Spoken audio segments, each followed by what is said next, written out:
La mare de Tabala couvre environ 100 000 hectares de terre. C'est l'une des plus importantes au Niger de par sa riche diversité végétale et animale. Asséché un moment, la pêche a à nouveau repris au niveau de la mare après des bonnes saisons pluvieuses et un empoisonnement. Quelques pêcheurs en témoignent. Il y a quelques jours, dans ce lac, il n'y a que des silures, mais présentement, ils nous ont mis des capitaines. Présentement, nous avons seulement 3 espèces de poissons dans cette mare. L'année dernière, nous avons empoisonné l'endroit avec des espèces de capitaines. Et actuellement, ils se sont reproduits. Nous avons aussi le silure et la carpe. Selon les chefs division fonds pêche communal sortant, le repeuplement du cours d'eau a été réussi. Néanmoins, le capitaine Arzika Maman décrit les mesures à mettre en œuvre pour prévenir la surpêche dans la mer.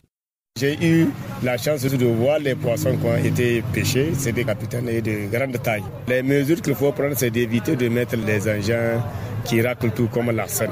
De ne pas pêcher au moment où c'est fermé. À chaque fois qu'il y a l'ouverture, malheureusement souvent on rate le poisson. Dès qu'on fait l'empoisonnement, il y a des gens qui trichent. Donc c'est d'éviter ça, de prendre conscience que ce le poisson là, c'est pour eux. Donc on n'a pas besoin de tricher. Par ailleurs, pour préserver cette marque et sa biodiversité, qui souffre encore des effets du changement climatique, les services de l'environnement procèdent à des séances de sensibilisation pour ceux qui l'exploitent sur les pratiques néfastes. Le tenant Amadou Saleh Iné, communal de l'environnement, explique. La coupe abusive qui s'est faite en amont, c'est ça qui fait qu'avec les ruissellements, le sable s'entasse dans la mare.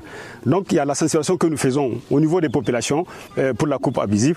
En dehors de ça, donc avec l'environnement, on fait des séances de faucardage pour un peu curer la mare. Cette mare représente une source de subsistance pour beaucoup de familles qui pratiquent la pêche et d'autres activités connexes. Elle constitue également 12% du budget de la municipalité de Tabalak.